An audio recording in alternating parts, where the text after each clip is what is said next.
Florida, under Jeff Brandis' leadership, has been an early leader in autonomous vehicles and in making them legal, but also in gearing the state government to be friendly towards the industry. We are incredibly excited about the discussion about mobility and tourism. Florida has over 126 million tourists a year that we're moving throughout the state, on top of our 21 million residents.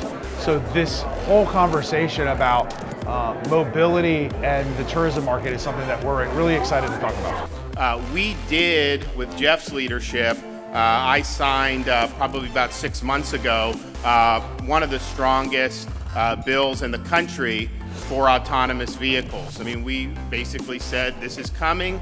I don't know when, but we really want to embrace it, and we want Florida to be a place where people look to be able to innovate in this regard.